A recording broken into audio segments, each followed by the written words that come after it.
A little sneak peek into the Mighty Warriors. Our young sensation Reece Walsh. Yeah, wow. You know, he's come from a development contract where you have to be either learning or earning.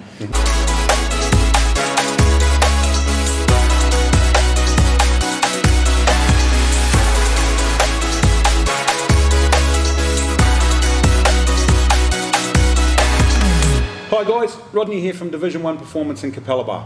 One of the cool things I get to do with my role down here is I get to interview so many interesting people from different walks of life. Today I'm very honoured to have a very good close personal friend of mine and a man who's very good at his job, Jason Fiddes from the New Zealand Warriors. Jason, welcome. Thank you for coming down and having a bit of a chat to us. Thanks for having me. Obviously we've known each other for a fair while, grown up a little bit together, but just to let people know a little bit about Jason Fiddes, what you've done, where you're from and who you've been working with. Yeah, right. So originally from New Zealand. Yep. Was born and raised in a little town called Wainui, which is in Wellington. And my mother and I moved over to Australia in 1988. So I've been here in Brisbane for a majority of that time, so nearly 30 odd years. And yeah, look, I've done a lot in that time, and right now I'm thankful and fortunate enough to be working for the Mighty Warriors. Yeah, well, of course, obviously being a Kiwi myself too, something close that's close to our heart. So what exactly do you do for the Warriors? I mean, I know you're not coaching them as such, so what is your role as far as with the players and what you actually do there? Yeah, so I'm what you call the Player Welfare and Education Officer. So a number of years ago, I'd say maybe about a decade ago, the NRL put in place a program that was designed to manage the well-being of players. And this included character development, community engagement, but also career transition planning. Yeah. So the term wellbeing and education encompasses a number of different things. Yeah, right. So yeah, my role at the Warriors is to implement a lot of the NRL mandatory programs for wellbeing and education. Yep. And then on top of that, I get to be creative. And implement other things that I reckon are going to add value and are contextually appropriate for our organisation. So in a nutshell, that's what I do. Yeah, wow. Have you found also, I know with the work you did through the church has helped you get into this role, helping the young people, and is it just the young guys you do? Is it just the up and comers, or you're dealing with the regular first graders, guys that have been in the game for a while as well? Yeah. No, so my remit is just with the top 30. Oh, okay, right. So like the first grade squad? Yeah, the first grade squad. But because we live here, in Terrigal on the Central Coast, we've got a number of development players with us as well. So I do work mainly with our first grade side. Yeah. And yeah, it's an eye opener. It's a lot of fun, and it's an honour to have that kind of role as well. Yeah, it would be too, and being a footy lover myself, it's a little bit jealous there, bro. I'm not gonna lie. The main reason I really wanted to talk to you with what we do here at Division 1 is we're very big on mental health. We've found with a lot of professional athletes too, coming back from injuries can be a massive hurdle. Have you had a lot to do with that? And if you do, what do you sort of do to sort of talk to the guys to sort of mentally get them ready to, maybe they're not going to make it back into first grade, or maybe they're, you need to just keep concentrating, you're going to get back there, stay positive. Because I can imagine a lot of these guys that have been sort of told all their life that, hey, you're great, you're going to be this, you're going to be that, and then when they get there and it doesn't quite happen, can be quite a mental hurdle, fall off football, move away from it all as well. So how do you sort of deal with that sort of thing? Yeah, 100%. And that stuff happens at different points of the journey, you know what I mean? Like it could be, just a young talent who didn't fire at the next level. Yeah. It could be somebody whose career came to a premature end. It could be a season-ending injury. There's a number of different points along the journey where players are confronted with that hurdle or that obstacle. Yeah. But look, the NRL over the years has consulted with a number of specialists, and they've created a number of resources that people like myself use to determine one's state of mind. So it's like an assessment to a certain degree. Yeah, wow. And we, at the start of every season, we conduct what you call wellbeing and education interviews, and players are assessed mentally, emotionally, and then that will form the foundation of ongoing mentoring or referrals if that's needed. Yep.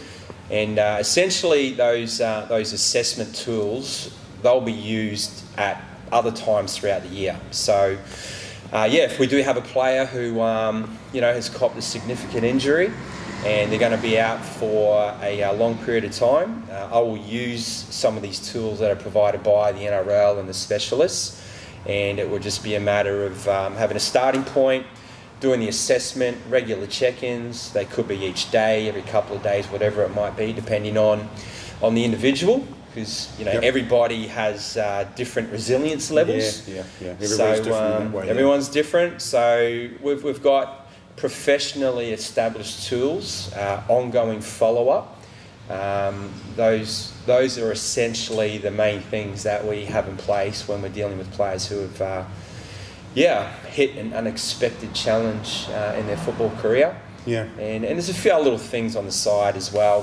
Some players choose to dive into short courses, will up the ante on. So you guys help with that sort of education hey, looking past football, furthering them, because at the end of the day, football, small window, not a long career, and they've got to have something to go to. So you actually physically help them sort of with that stuff as well. Yeah, 100%. And that's awesome. Depending on what kind of contract a player is on, some players may be required to undergo some kind of education and training to be eligible for football. So, a little sneak peek into the Mighty Warriors, our young sensation Reece Walsh. Yeah, wow. Reece Walsh. He's come from a development contract where you have to be either learning or earning into a top 30 contract, which means he's full time and so on. So, prior to where he's at now, he would have been required to either learn or earn. And it's my job. So I'm a qualified career practitioner. Yep. At the start of every year and throughout the year, I'll help players work out what area of the labour market they might be interested in and where their skills would best fit. And some players have money in their contracts to spend on education and training, so we'll tap into that. And the whole idea is for players to have some kind of career action plan every year that they're pushing toward. And the funny thing is, man, learning, it's actually a great physiological exercise that improves overall well-being as well.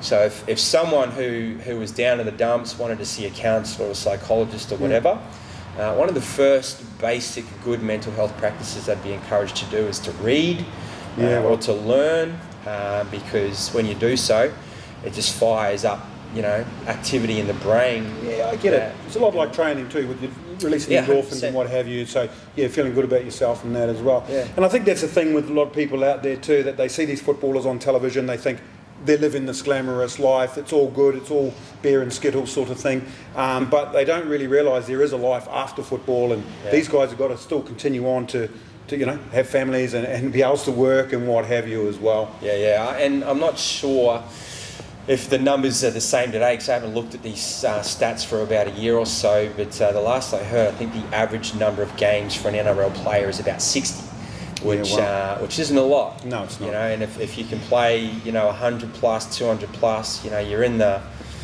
elite category. Yeah. So with the number of players that come through development programs, in 20s was around, go through that, and then sit outside the top 30 in an NRL squad, and then everyone in the 30.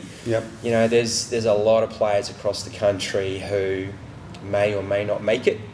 So which brings a lot of pressure and for some of these guys too. Like I was saying before, they've been told all their life how good they are and they're going to do this and do that, and they get to this point and it doesn't happen. It's sort of like there's no plan B.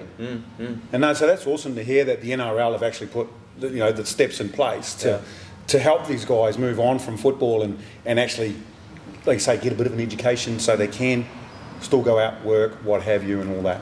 So that's awesome.